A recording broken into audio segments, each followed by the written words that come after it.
Bom, então, pessoal, a gente vai dar continuidade agora com a discussão, o lançamento e a discussão do nosso e-book que está sendo lançado agora sobre as eleições municipais no Paraná em 2024, a mídia e a campanha propriamente dita. E nessa parte, a professora Michele, acompanhada da professora Camila, eles vão ficar responsáveis aqui por organizar o debate. Eu vou acompanhar. Com vocês, meninas. Obrigada, Emerson.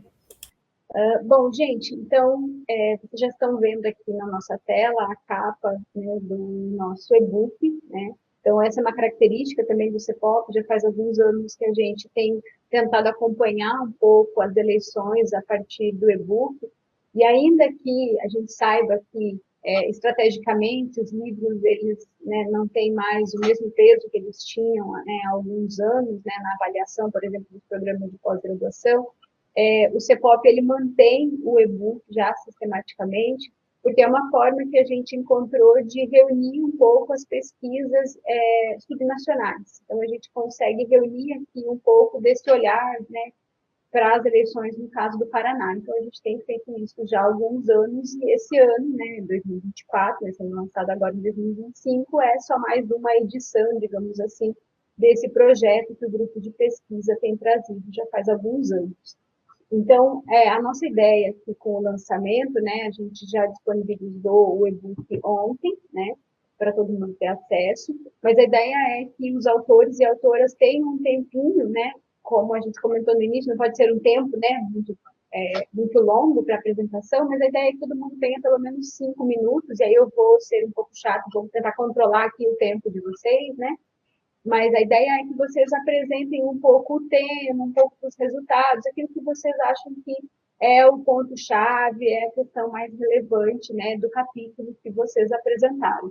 E aproveito já, antes de passar a palavra, deixa eu estar chamando as pessoas, porque até abrir a câmera, enfim, então, a gente já fez o contato, né, o Rafael fez esse contato, agradeço ao Rafael também por esse trabalho, está aqui assessorando e ajudando a gente aqui, a organizar o evento. Então, quem vai falar em nome dos capítulos é Daniel, Nathalie, Tiago, Raquel, Maíra, Afonso, Tiago, Éder, Carlos, Juliano, Emerson, Rafael e Daiane. Então, se vocês puderem já, né, dar um oi para a gente aí, né, principalmente os primeiros, né, que eu comentei, que aí eu já logo passo a palavra. Só queria comentar, então, que aproveitar para dizer que amanhã a gente tem, né, a continuidade das atividades e logo o Rafael vai passar a lista de presença, então só pedir para que vocês não esqueçam de assinar a lista de presença, isso é importante para que vocês consigam depois receber a certificação. Antes que alguém pergunte, acho que eu não vi a gente pergunta no chat, mas o certificado ele vai chegar para vocês por e-mail, né, dentro do e-mail que você, né, no e-mail que vocês cadastraram, e ele não chega com o e-mail do CEPOP, ele vai chegar com o e-mail da Pró-Reitoria de Extensão, se eu não me engano, siga, arroba, alguma coisa, ou alguma coisa, arroba, siga, tá? Que é o sistema da UFPR que a gente vai usar para gerar os certificados desse ano. Então, só para que todo mundo saiba um pouco sobre essa logística. Tá? Então, o certificado vai chegar para vocês, vai demorar às vezes alguns dias até processar, né, toda a atividade, mas o certificado vai chegar no e-mail de todo mundo. Tá? Então, e lembrando para quem está inscrito nas oficinas também, que amanhã a gente tem as oficinas, uma no período da manhã e uma no período da tarde. Tá? Então, agora, dado aí os recados enquanto o pessoal se organizava, eu vou já passar a palavra, então, e aí só como eu disse para vocês, eu peço só para que vocês tenham cuidado um pouquinho com o tempo, para a gente não se alongar muito na atividade, tá? Mas passo a palavra, então, para o Daniel. Todo mundo consegue me ouvir? Sim. Então, meu capítulo que eu fiz com a Raquel é um capítulo mais clássico de uma análise que é conduzida há vários anos pelo CEPOP, que é essa das estratégias discursivas do HGPE, a gente usando o livro de códigos que a gente já usa também há vários anos.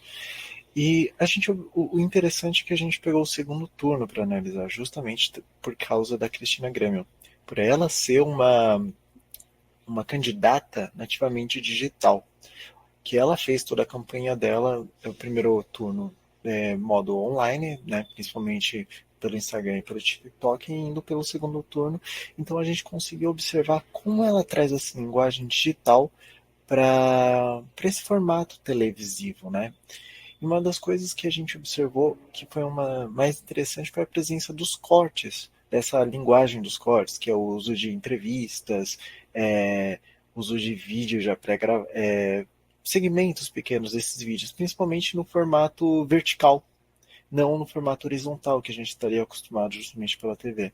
Então a gente observou como a gente meio que reafirmou aquela ideia do Chadwick, né, de um sistema híbrido, que nesse caso traduz pela presença dela. Enquanto o Eduardo não, o Eduardo teve uma, de certa forma, uma campanha bem, não vou dizer genérica, mas num formato bem tradicional nesse caso.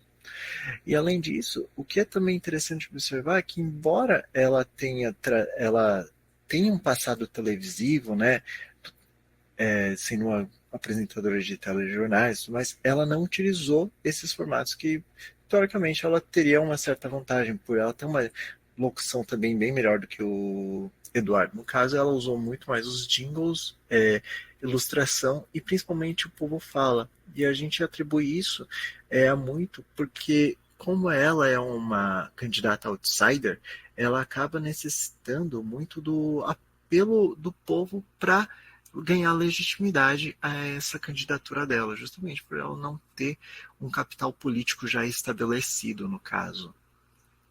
Tirando isso, quando a gente vai para as estratégias tanto típicas de mandatário, típicas de atendente, a gente não vê uma grande mudança nisso. A gente observa já um padrão que é observado em outras campanhas também com candidatos dessa mesma tipologia deles, né, que eles seguem os mesmos padrões no caso. Por fim, uma coisa que é muito interessante é que como a Cristina Gramel é uma candidata muito mais ideologizada, ela usa o apelo ideológico muito mais do que o Eduardo, que acaba sendo muito mais pragmático e emocional. E é interessante a gente pensar que o HGP em si, embora seja um espaço de apresentar programas, como eles usam uma linguagem muito mais emocional para tentar convencer o eleitor. Não é uma questão simplesmente de apresentar as propostas de forma pragmática, mas sim também de tentar convencer o eleitor através das emoções. Isso é uma coisa que eu e a Raquel a gente discute muitas vezes sobre o papel desse lado mais irracional dentro das campanhas eleitorais e como a gente poderia eventualmente trabalhar mais profundamente isso. E é basicamente isso. Fazer uma pesquisa que já está sendo feita há vários anos e quem sabe a gente pode um dia pegar esses dados e fazer uma pesquisa mais longitudinal, assim, comparando com outras eleições em Curitiba. É isso, gente. Obrigado. Obrigada, Daniel. Passo a palavra agora para a Nathalie. Dá para escutar? Tá dando para escutar? Ah, tá bom, então. Então, gente, boa noite. Eu me chamo Nathalie. Eu sou uma das autoras do capítulo 2 do e-book, que tem como título Debates Televisivos e a Construção da Imagem nas Eleições Municipais de Curitiba, 2024, com outros colegas, né, que é a Naira, o Rafael e o Salem. O texto, como o próprio título já diz, né, teve como objetivo analisar os debates televisivos nas eleições de 2024 para a Prefeitura de Curitiba, com o objetivo de identificar os principais temas abordados pelos candidatos e também compreender, né, como que eles usaram para a sua estratégia discursiva, né, principalmente na questão da contribuição das suas imagens públicas e para a disputa eleitoral. Então, esse capítulo que a gente fez ficou estruturado em cima de uma base teórica que a gente fala sobre a questão da mídia, da televisão, dos espaços políticos, os debates televisivos, como arena de construção de imagem política, além de apresentar a parte da metodologia, dos resultados e também da discussão, né? Como metodologia para esse capítulo, a gente usou uma metodologia quantitativa, né? Com análise de conteúdo automatizada, né? No caso, usando o Iramutec, e o corpus, no caso, foi composto pelas transcrições dos debates transmitidos pela RPC, né, pela Globo, pela Band e pela RIC TV, tanto do primeiro turno como do segundo turno. Então, a gente aplicou a CHD, né, que é a classificação hierárquica descendente, e também análise fatorial correspondência, mas para agrupar os discursos, né, nessas classes temáticas e depois visualizar essa associação entre os candidatos, os temas e as emissoras, né? Então, eu acho que as coisas mais legais, assim, do capítulo, né, foi essa questão dos achados, principalmente do primeiro turno, no caso, de quais discursos, como que eles se organizaram, né, principalmente em 4 eixos temáticos, que foram a questão da política e debate eleitoral, mais com esse foco na performance dos candidatos, no evento do debate, depois na segurança pública e serviços sociais, com uma abordagem mais de segurança, de educação, de assistência social, depois a estrutura e transporte público, também com uma discussão que envolve a questões de tarifas, de mobilidade urbana, utilizando essas questões do ônibus, e o quarto eixo que a gente acabou identificando foi a questão da saúde pública, que tratava dos hospitais, do atendimento médico, das filas que estavam ali ao redor, né? Então, acho que no primeiro turno a análise mostrou principalmente que os candidatos, eles associaram muito das suas falas, né, de forma estratégica a temas específicos, né, alinhando os seus perfis e também tipo, a proposta, né? A gente consegue ver isso em alguns candidatos como a Maria Vitória, que está mais associada à saúde, o Luiz Goulart, que ficou mais associado à questão do transporte, e a gente analisou daí a parte do segundo turno, né? Que é o Eduardo Pimentel com a Cristina Grêmio. Nessa parte a gente destaca quais assuntos, temas que tiveram mais destaque, né? Como a educação, a gestão pública e finanças. E eu acho que o mais interessante é o próprio debate político, né? Então fica muito clara essa questão da polarização discursiva entre os dois candidatos, né? Principalmente quando a gente vê que o Eduardo Pimentel ele vinculou muito da imagem dele à administração municipal e a figuras públicas mais passadas, como o Greco, ou alinhada próprio ali a Ratinho, né, nessa questão da busca da continuidade. E a Cristina Grêmio, no caso, ela focou na narrativa muito mais crítica à gestão e no rigor fiscal, né, nessa busca da ruptura, como ela mesmo se coloca numa direita mais tradicional, numa direita raiz de Curitiba. Então, eu acho que os debates aqui no caso eles funcionaram como arenas simbólicas, né, onde os candidatos eles utilizaram as estratégias discursivas, né, sejam elas de refutação, divulgação de trajetória, para construir, né, a credibilidade, o ethos e diferenciar ali dos outros candidatos, né, reforçando o próprio posicionamento político com o eleitorado, né. Mas eu acho que nesse segundo turno seria praticamente isso, né, essa evidência de temas que têm maior destaque também nos debates, mas que refletem de alguma maneira também as demandas sociais, tanto as demandas sociais quanto os posicionamentos programáticos. Então, eu acho que o capítulo ele teve esse intuito e ele traz esses achados, essa importância. Então, acho que de maneira resumida é isso. Leiam o segundo capítulo. Obrigada, Nath. Agora eu passo a palavra para a Raquel. Na ordem do livro, a gente tem 2 capítulos, entre o capítulo que a Nath acabou de apresentar e o capítulo da Raquel, mas os autores e autoras não estão aqui presentes, então eu vou passar direto para a Raquel. Vocês me escutam? Sim. Então, eu quero dizer que o C-pop tem a minha idade. Então... Então, vamos lá. O capítulo 5, né, do e-book foi construído por mim, pelo Daniel, que acabou de apresentar o outro capítulo que a gente construiu, pelo Rafael Rocha e pelo Miguel Quesada.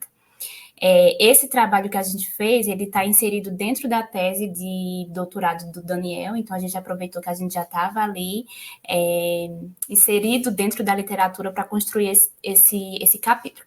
Então, ele está intitulado Conflito Digital, a campanha negativa nas eleições municipais de Curitiba em 2024.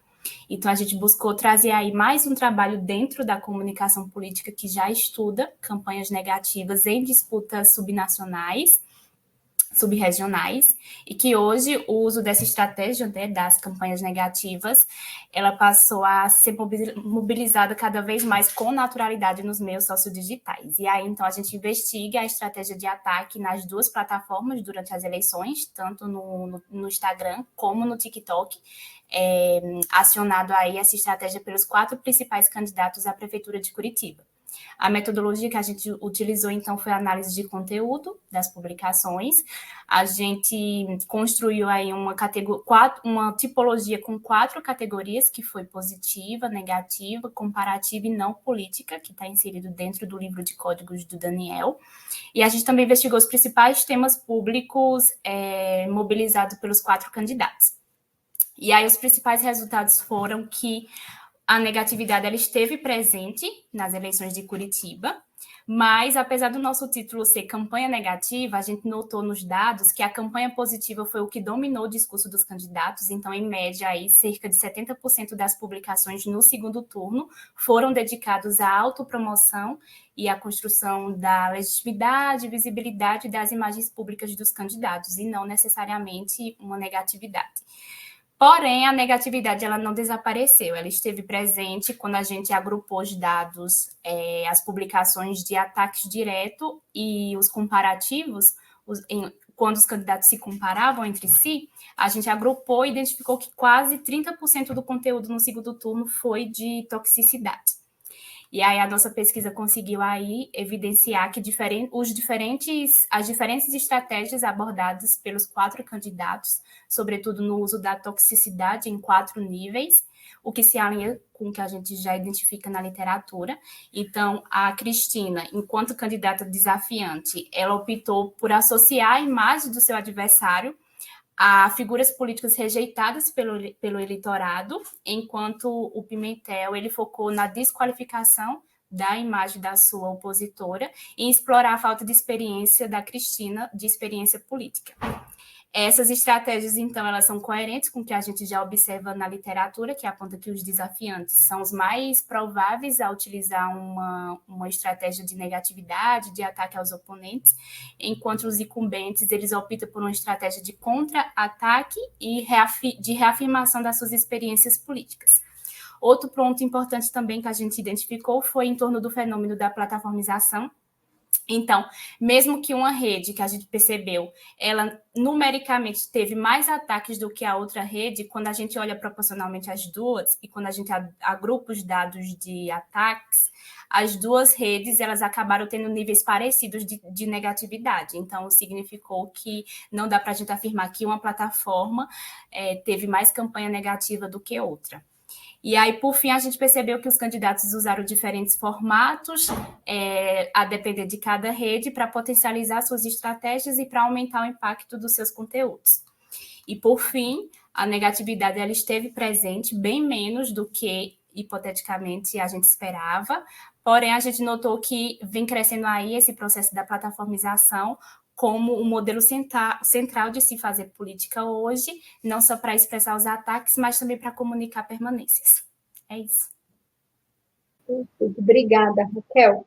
Eu vou passar agora para a Daiane, eu acho que a Daiane vai falar do capítulo, né, Daiane? Porque está falando da Maíra, eu falei Maíra. Isso, boa noite, pessoal. A Maíra está com um problema na internet, então eu vou apresentar nosso capítulo também. Que foi feito, né, juntamente com a Mayra Orso e com a Nayara Sandy de Almeida Alcântara, que também não está aqui hoje, está com um bebezinho pequeno. O nosso capítulo é um capítulo bem voltado a essa parte, então, de análise de conteúdo também, e a gente faz uma análise em relação ao cargo de prefeito, né?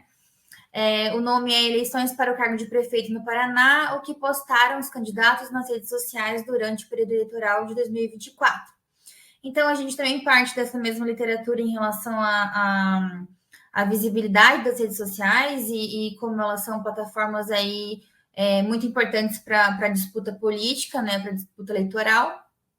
E aí a gente quer entender, de fato, quais foram os temas que foram mais abordados pelos candidatos e nas 4 maiores cidades do Paraná, né, durante esse período aí, eleitoral. Aí a gente analisa, então, são 4.578 postagens que abrangem as legendas de posts do Facebook, do Instagram, do TikTok e do X, o antigo Twitter, né? Então, dos candidatos de Curitiba, de Londrina, de Maringá e Ponta Grossa. Para tanto, a gente faz uma coleta ali via Wikipedia e a gente também utiliza a análise de conteúdo automatizada, a CHD, para identificar os clusters temáticos desse grande corpus aí que a gente analisa nesse capítulo, né? Aí, o que a gente encontra, assim, em relação ao corpus geral, são duas grandes classes, né? Que a gente nomeou ali uma delas como meta-campanha, que compõe 50,2% do corpus. Então, essas classes, elas estão bem divididas equivalentemente ali, né? E essa meta-campanha, a gente fala que a gente assim chamou ela porque ela é focada na autopromoção, na identidade do candidato e nas ações eleitorais desse candidato. E aí também a gente identifica algumas palavras-chave relevantes com esses termos emocionais, com esses termos identitários. Então, Deus, confiança, acreditar, e algumas atividades também de rua que são feitas pelos candidatos, como carreata e adesivaço. A outra classe, que seria a classe de políticas públicas, então a classe que está focada realmente em propostas concretas aí dos candidatos, né? E as questões que esses candidatos identificam que afligem o eleitorado seriam saúde, educação, segurança, hospital, creche. Então, por isso que a gente denominou dessa forma também essa segunda classe. O que a gente analisa a partir desses resultados, né, é uma desigualdade estrutural. Então, em Curitiba, que foi a maior cidade analisada, né, os candidatos que foram ao segundo turno foram os que mais utilizaram as redes sociais. E, evidentemente, os candidatos que têm menos orçamento e menos estrutura tiveram menos volumes de postagem e acabaram também encontrando essas barreiras aí financeiras e técnicas para poder, enfim, galgar uma posição, né? A gente também identificou essas estratégias híbridas, né? E alguns endossos, então, candidatos como Eduardo Pimentel, em Curitiba, usaram a rede para reforçar endossos de figuras influentes, que vieram aí antes dele, figuras partidárias, né? E a gente também encontra, né, essa fragilidade da imagem pública. Então, ali no caso da Cristina Gremel, ela buscou essa imagem de outsider, mas também vieram alguns eventos externos, como a condenação do vice, né, que também contribuíram ali para desestabilizar a reputação digital e impactar a viabilidade de ela ser eleita, né. Em Curitiba e Ponta Grossa, a gente notou ali o peso da mobilização emocional e a adoção de estratégias híbridas, que vão mesclar aí essa mobilização de rua com a interação digital. Então, que a campanha, principalmente em níveis subnacionais, ela é muito feita ainda na rua, muito feita perto do eleitorado, né? Então, acho que como conclusão, né, a gente encontra essa personalização e essa emoção, que foi algo que o Dan falou ali sobre o capítulo dele, né? Que os políticos, então, ainda buscam o sucesso eleitoral muito atrelado a construir narrativas que fortalecem o senso de pertencimento e o engajamento, utilizando verbos que vão falar sobre valores, sobre emoções, né? Que vão despertar esse lado digamos assim, mais irracional no eleitorado, né? Esse hibridismo aí das campanhas, então, que vão combinar o discurso programático com a mobilização eleitoral direta. E a gente verifica, então, que a competição pela visibilidade e a gestão da reputação digital são fatores determinantes nas eleições contemporâneas. Eu volto daqui a pouco para apresentar o outro capítulo. Obrigada, Daiane.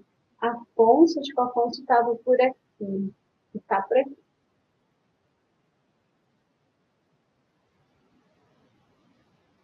Só repreendendo o Afonso, porque demora um pouquinho sempre para comprar uma plataforma.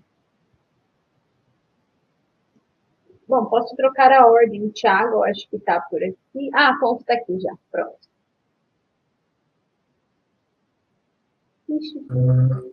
Boa noite, tudo bem? Michelle, me ouve? Oi, Afonso. Te ouço. Só sua imagem que sumiu, apareceu e aí sumiu rapidinho. Pronto. Ai, Agora desculpa. perfeito. Estabilidade da internet. Boa noite, pessoal. Boa noite, Michelle. Boa noite, Emerson. Boa noite, Camila.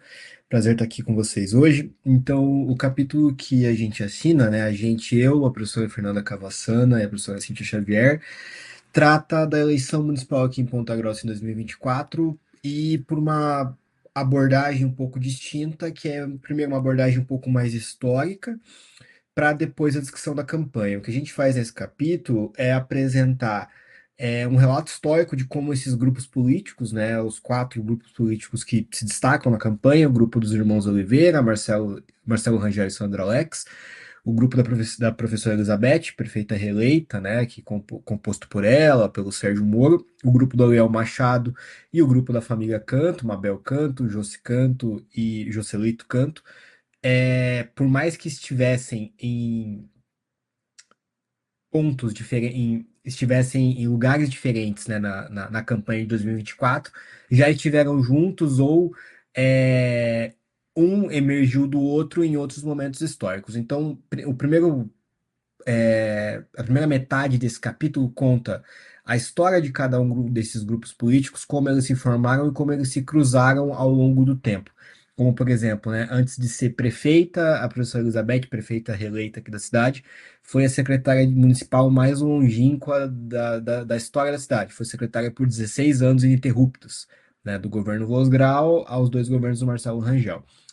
E, curiosamente, o próprio Marcelo Rangel, que é um dos candidatos que disputa o pleito aqui na eleição, fez a sucessora, brigou com a sucessora e perdeu a eleição para ela mesma, né? Então, uma curiosidade bastante típica de Ponta Grossa. Na descrição da campanha de 24 em si, a gente apresenta um relato de como foi a campanha, de quais foram os principais temas debatidos na campanha, e mostra uma coisa curiosa, que é como cada um dos 4 principais candidatos, a gente tinha mais um candidato no pleito, mas que não se tornou tão relevante assim, mas esses 4 principais, cada um a seu modo, cada um a seu tempo, desempenharam um pouco um debate, um pouco uma apresentação de mandatário, né, apresentando as suas conquistas para a cidade. A professora Elizabeth como prefeita, o Marcelo Rangel como ex-prefeito, a Mabel as suas conquistas como deputada, mas também as conquistas do pai, né, o pai na frente lá do Hospital Universitário, e o Aliel como deputado federal, que mais traz recursos para a cidade, é um slogan dele, repete isso a campanha toda e tal. E por fim, né, curiosamente também, para fechar aqui a minha rápida fala, Ponta Grossa em 2020 foi uma das únicas cidades a ter uma disputa de segundo turno entre mulheres, e em 2024 repete esse segundo turno, né? Mabel e Elizabeth se enfrentam novamente com a vitória da Elizabeth, que foi a primeira prefeita da cidade, e a primeira prefeita mulher, né, da história da cidade, e também a primeira prefeita a ser reeleita aqui no município, né, a primeira prefeita mulher. Michele, da minha parte seria isso, essa é uma rápida exposição do capítulo, convido todo mundo a ler lá, obrigado. Obrigada, Afonso. Passo a palavra agora para o Thiago. O Thiago já está aqui também. Gente, eu escrevi juntamente com a Bruna Boninho o capítulo 8 do e-book, o uso de figuras políticas como estratégia de campanha durante as eleições municipais de São José dos Pinhais em 2024. Então a gente queria olhar para ver se os candidatos à prefeitura de São José utilizavam a imagem de atores políticos maiores em suas campanhas no Instagram. A gente analisou cerca de 600 publicações feitas durante o período de campanha nos 3 perfis dos candidatos à prefeitura, que eram a Nina Singer, que era candidata à reeleição, o Geraldo Mendes, que era então deputado federal, e o Wilson Cabelo, que era vereador de São José. Ele saiu do cargo durante o período de campanha. Para isso, a gente fez uma análise de conteúdo, utilizando como base o livro de códigos do CEPOP, fazendo algumas adaptações de acordo com os objetivos e com a plataforma que a gente estava analisando, né? Nos capítulos teóricos, nas sessões teóricas do capítulo, a gente discutiu um pouco sobre a intersecção entre as campanhas e as plataformas, então, trazendo alguns trabalhos anteriores que já vêm fazendo essas investigações. Em relação aos resultados, só para sintetizar um pouco, a gente percebeu que a candidata Nina Singer foi a que mais utilizou da imagem de atores políticos na sua campanha, então é quase como se ela tivesse sido apadrinhada pelo Greca e pelo Ratinho Júnior, porque eles apareciam com bastante frequência, assim, nas publicações, embora não tenha sido uma estratégia tão utilizada assim como a gente imaginava, foi em torno de 20% das publicações analisadas que tiveram essa presença de atores políticos de forma mais direta, né? Mas o Ratinho e o Greca apareciam nas publicações, conversavam com a Nina, enquanto no caso do Wilson Cabelo e do Geraldo Mendes, as menções eram mais indiretas, assim, ou menores. Existiam algumas publicações, como algumas do Wilson Cabelo, que ele trazia a Gleice Hoffmann, trazia a deputada Ana Júlia, mas com muito menos frequência do que a Nina trazia, por exemplo, o Greca. Para além disso, as outras estratégias que a gente olhou, e uma coisa que a gente achou bem interessante, é que não teve muita menção aos cargos que os candidatos ocuparam. A Nina fazia referência à administração dela, mas não se colocava como a responsável por fazer tudo acontecer, ela colocava como um trabalho da administração. O Wilson Cabelo e o Geraldo Mendes não traziam muito das contribuições que eles tinham feito durante os seus tempos em cargos públicos, o que a gente achou curioso, né, porque seria uma ótima oportunidade para eles, sei lá, apresentarem projetos que foram aprovados, ações que eles tomaram durante os seus períodos dentro dos seus cargos, né, mas não foi algo que aconteceu. E outra coisa que a gente achou bem interessante foi a utilização das mudanças, né, desse discurso de mudanças, que tipicamente acontece para os candidatos que são desafiantes, mas a Nina Singer utilizou desse discurso da mudança do bem, que ela chamava, né, de continuar a mudança do bem para transformar São José dos Pinhais. Então, foram aspectos que a gente achou interessante destacar aqui para o evento. É isso. Muito obrigado. Perfeito. Obrigada, Thiago, pela breve apresentação. Agora eu chamo o Carlos. Oi, boa noite. Boa noite, Carlos. Fique à vontade. Primeiramente, queria saudar a todos aí mais um evento do CEPOP. Nesse capítulo, eu procurei analisar o comportamento eleitoral dos eleitores de Curitiba no período ali que vai de 1985 a 2024, né? 1985 porque é a primeira eleição após a redemocratização. E aí esse capítulo busca olhar muito, fazer uma discussão teórica ali sobre a questão da cultura política e do comportamento eleitoral, né? E aí, nessa discussão, a gente consegue perceber o grau de complexidade do processo de decisão eleitoral, né? Já que os eleitores votam muito influenciados basicamente pela imagem que eles se deparam, a imagem dos candidatos no processo eleitoral, e esse processo de decisão de voto vai ser muito centrado pela questão da emoção, o personalismo das candidaturas vai ser muito forte, o componente ideológico também, e também a gente tem um voto retrospectivo, um voto muito centrado na análise de desempenho do governo. E aí, a partir dessa discussão e buscando classificar o partido e também fazendo um mix, né, do partido e da figura do candidato a governador nesse período histórico, foi identificado 4 ciclos eleitorais na cidade de Curitiba. Um ciclo que vai de 85 a 96, onde o centro trava disputas com a direita. Um segundo ciclo de 2000 a 2008, onde vai ficar de forma mais clara, ali a partir da ascensão do PT ao Palácio do Planalto, disputas da esquerda com a direita, embora a direita tenha vencido todos esses pleitos. Aí a gente vai observar um breve período de domínio da esquerda na eleição de 2012, com a vitória do Gustavo Frutti, na época filiado ao PDT, em aliança com o Partido dos Trabalhadores, e um quarto ciclo que eu procurei classificar de uma retomada do protagonismo da direita. E aí, nesse capítulo, nessa identificação desses ciclos eleitorais, a gente pôde perceber um sucesso da direita, quando a gente olha sob o ponto de vista do pragmatismo das vitórias eleitorais aqui, que é o objetivo desse capítulo, mas também uma direita que passa por um processo de metamorfose, né? Ela inicia com o controle do Jaime Lerner, e aí tem eleição do Greca e do próprio Cássio Taniguchi. Posteriormente, ocorre uma ruptura quando o Beto Richa rompe com o Cássio, e na época ele era o vice-prefeito.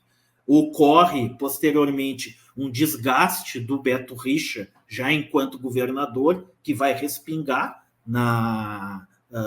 no pleito de Curitiba,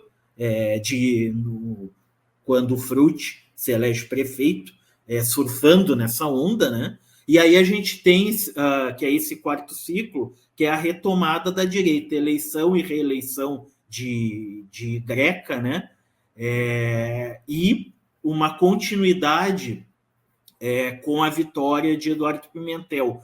No entanto, também ocorre um processo de transformação nesse quarto ciclo, já que ocorre a aliança de Greca com o Ratinho, que não tinha lá na primeira eleição do Rafael Greca. E aqui, para finalizar, para não me alongar muito, o capítulo ele busca deixar em aberto uma discussão que eu pretendo trabalhar num artigo futuro, após as eleições de 2026, que é o seguinte: a gente tem a ascensão de Cristina Grêmio, ou seja, do bolsonarismo, e a gente tinha observado no pleito de 2022, que até tem um artigo que eu fiz sobre isso, sobre a questão da Lava Jato, a partir da eleição do Moro e do Deltan, naquele pleito, a gente tem, digamos, essa direita anti-establishment crescendo e podendo ameaçar a grande figura da direita tradicional, que seria a de Ratinho Júnior hoje. E até eu estava vendo umas pesquisas que têm sido divulgadas, onde Sérgio Moro, mesmo não fazendo parte da base de Ratinho, ele passa a ser visto, ao menos nesse momento, nesse cenário pré-eleitoral, como um candidato que é o mais habilitado perante a opinião dos eleitores para dar sequência ao trabalho de Ratinho. Então, em linhas gerais, seria essa ideia central do capítulo. Obrigado. Muito obrigada, Carlos, pela apresentação. Agora eu passo a palavra para a Luana. Luana, seu microfone está fechado.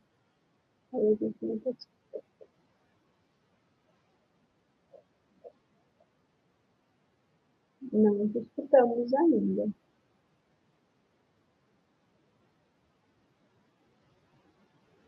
Ele aparece como fechado aqui para a gente, como se você nem tivesse aberto, tá? Só para você saber. Acho que agora foi. Agora foi?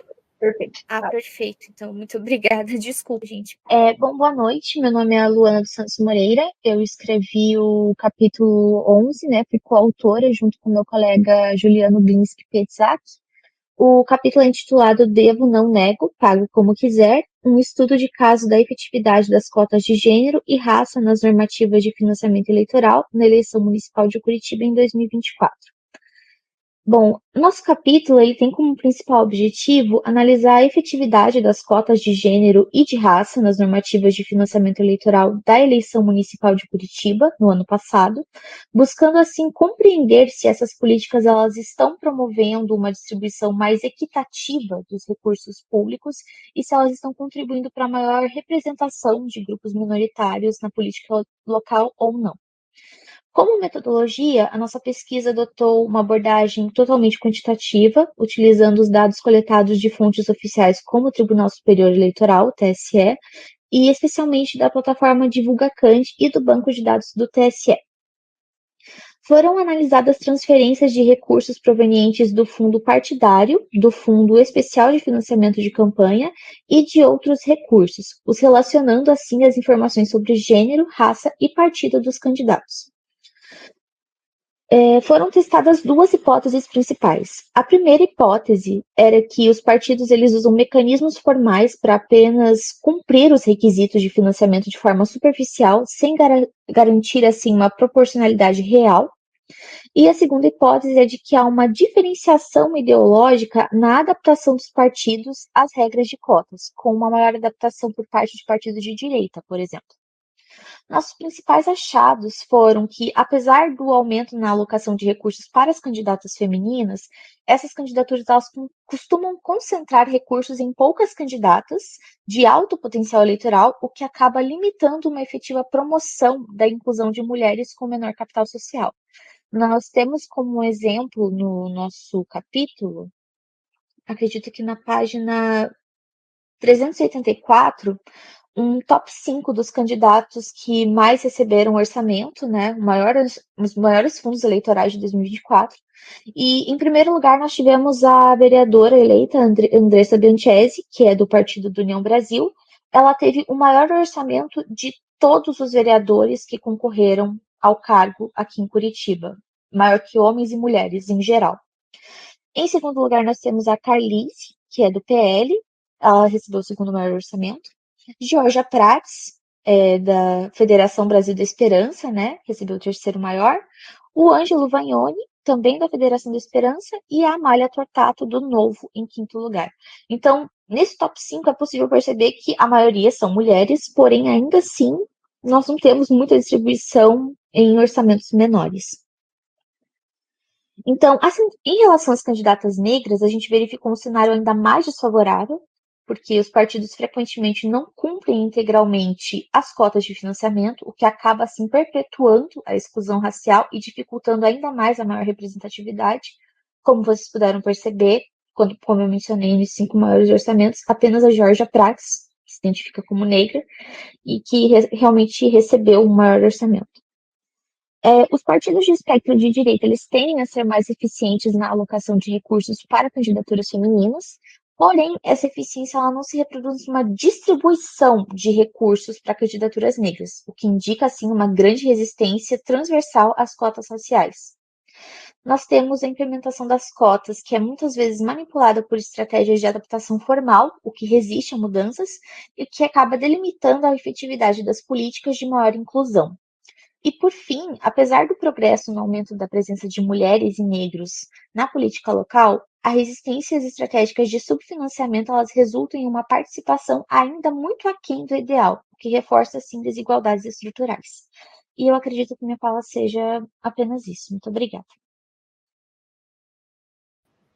Obrigada, Luana, pela apresentação. Emerson, agora eu passo a palavra para você. O Bruno não está aí, não? Não. Não está. Eu já falei demais, né?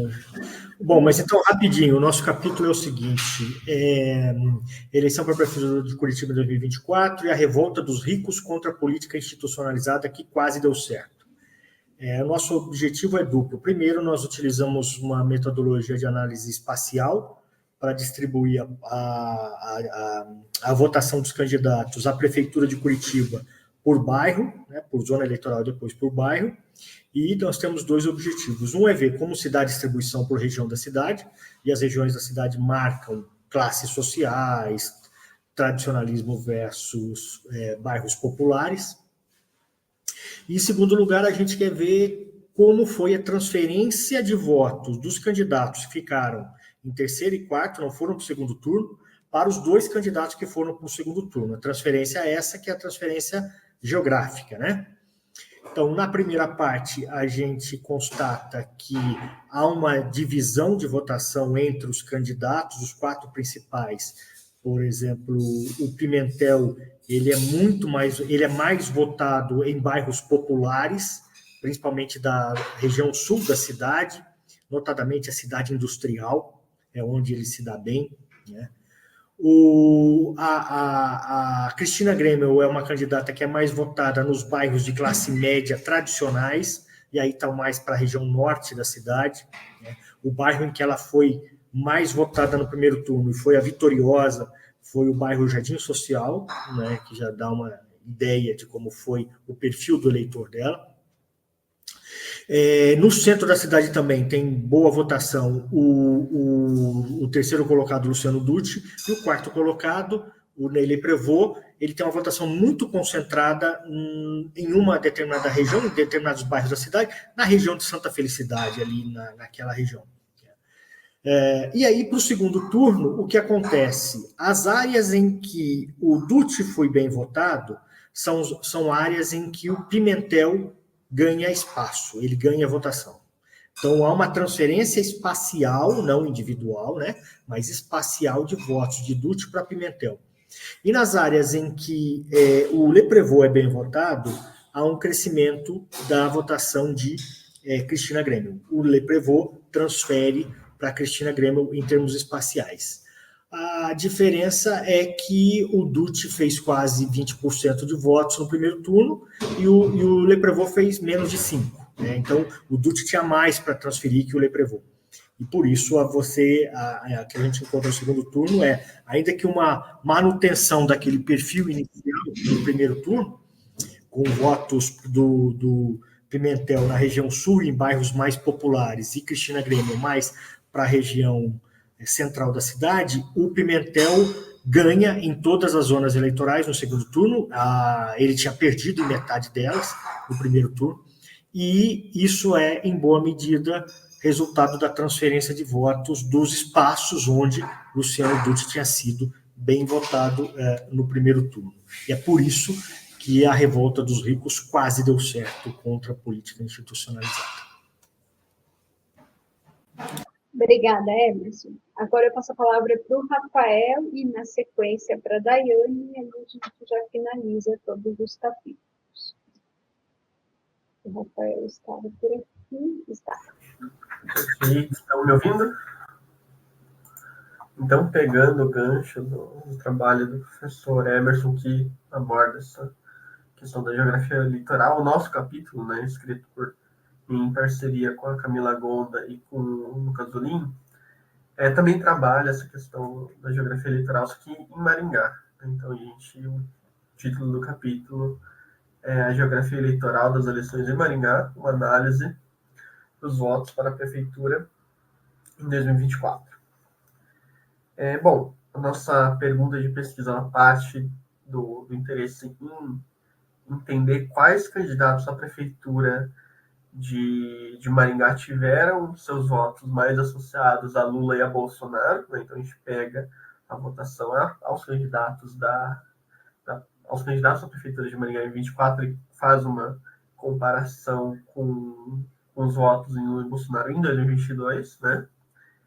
E esse interesse ele parte de da literatura sobre geografia eleitoral, que você tem alguns textos que têm são mais uma revisão de escopo, né, uma revisão de literatura mesmo, mas você também tem textos que abordam mais uma lógica técnica, né, uma lógica mais metodológica de como fazer uma geografia eleitoral e aplicar isso, né, um estudo de geografia eleitoral e aplicar isso.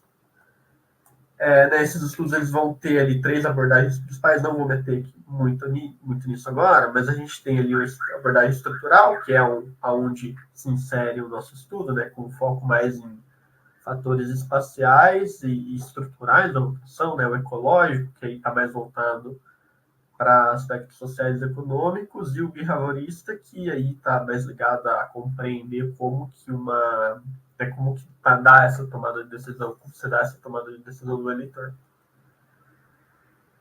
Bom, nesse contexto, né, o objetivo do nosso capítulo é explicar essas associações da votação dos candidatos à Prefeitura de Maringá com as votações de Lula e Bolsonaro. Aqui a unidade de análise que a gente está utilizando são as sessões eleitorais, que é, poxa, a escola que o pessoal vai votar, né? E aí, como metodologia, a gente tem 3 etapas. A gente primeiro faz uma análise de quadrantes, então a gente define 4 quadrantes ali que apresentam alta votação em Bolsonaro ou a Lula versus alta votação em algum dos candidatos do Maringá. Então a gente tem 4 quadrantes que ajudam a gente a entender um pouco melhor essa associação de votação. Segundo ponto, a gente faz o teste de correlação entre a votação de Lula e Bolsonaro com a dos candidatos da Prefeitura de Maringá. E, por fim, a gente faz o teste de regressão linear para identificar o quanto o voto em Lula e Bolsonaro determinou o voto aos candidatos de Maringá, né? Bom, e aí, para fechar como os resultados, a gente tem, primeiro olhando para o prefeito eleito, né, de Maringá, o Silvio Barros, do PP, ele foi candidato vencedor, e quando a gente faz esses cruzamentos, a gente nota uma correlação entre as sessões eleitorais que votaram em Bolsonaro com as sessões eleitorais que votaram no prefeito eleito, né? Então a gente tem uma correlação positiva aí, e esse é um dos primeiros indicativos de uma associação ali com o voto, né? E aí depois a gente olha ali para as sessões eleitorais, naquela lógica que eu expliquei de quadrantes, a gente vai identificar aqui 44% das sessões eleitorais onde o Silvio ele apresentou uma alta votação, né? Foram as mesmas sessões eleitorais que o Bolsonaro apresentou uma votação acima da média. Então aqui mais um indicativo de que essas 2 votações estão associadas, né, de alguma forma. E por fim, né, eu acho que o teste que mais pesa para a gente falar, olha, a votação do Silvio Barros estava associada a uma votação de Bolsonaro, foi o teste de regressão linear que a gente fez, que o resultado, ele, quando a gente compara ali a votação de Bolsonaro com a votação de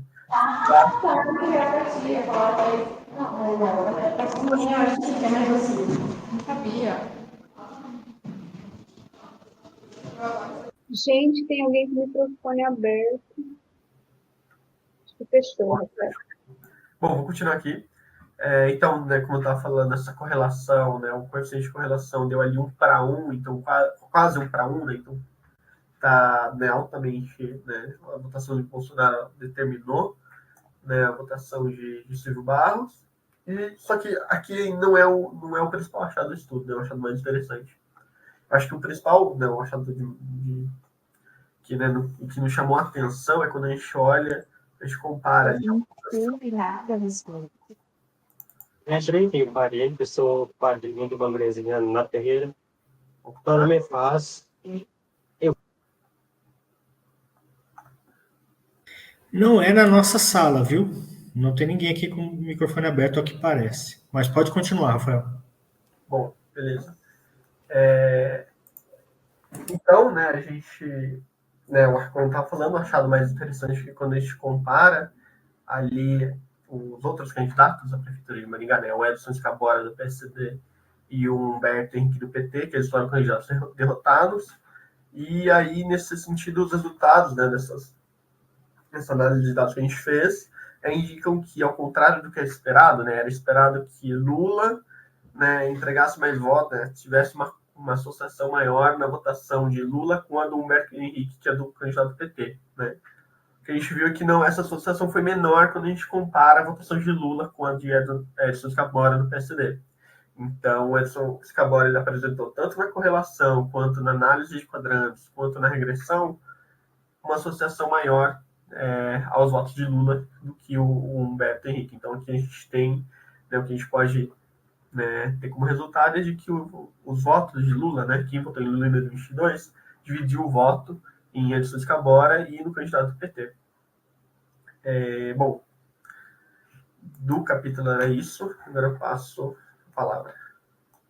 Obrigada, Rafael, pela apresentação. E agora a gente vai para a última apresentação de capítulo, que é da Daiane.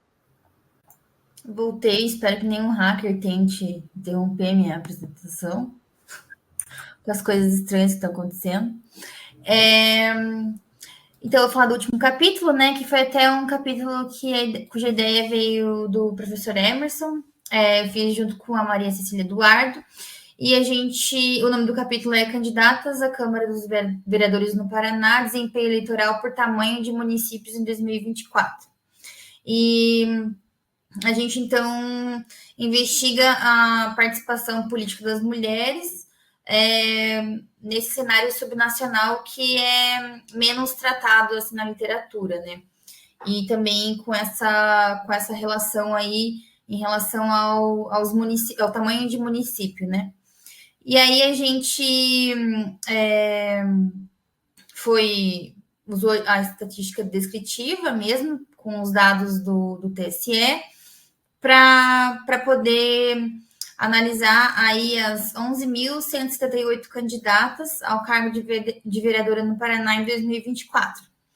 E a gente dividiu os municípios em pequeno, médio e grande, né? Então, pequeno com menos de 20 mil eleitores aptos, médio entre 20 mil e 100 mil, e grande mais de 100 mil eleitores aptos.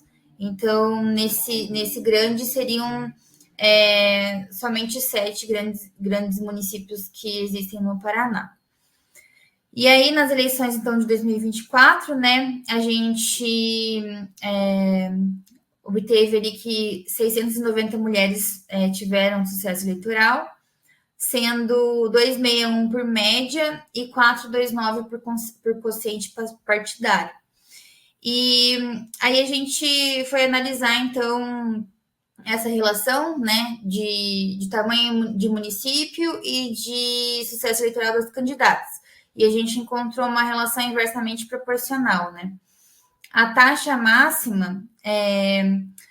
foi máxima nos municípios pequenos, que foi 25%, quase 26% de sucesso eleitoral, onde as candidatas conquistaram 3 vezes mais cadeiras do que nos municípios grandes, que foi 8,3%, nos municípios médios, 8,3%, e nos grandes, que foi 7,89%. Então, em relação aos municípios médios e grandes, ali foi muito equiparado. Foi realmente nos municípios pequenos que as candidatas tiveram essa grande discrepância aí, que realmente conseguiram um sucesso eleitoral mais expressivo, né? E aí a gente também pôde verificar que o custo da vitória eleitoral é muito maior nas cidades grandes, né? E aí o número de votos necessários para se eleger aumenta drasticamente nos municípios médios e nos municípios grandes. Então, isso representa uma barreira crucial para as mulheres que geralmente acabam recebendo menos acesso ao financiamento e também tem menos redes de apoio na política, né? Para além disso, a gente também analisou o perfil dessas eleitas, né? E aí a gente observou que a faixa etária de eleitas aqui no Paraná foi de 45 a 55 anos. Não teve muita assim, diferença em relação ao tamanho dos municípios, mas em relação à raça e cor, sim, né?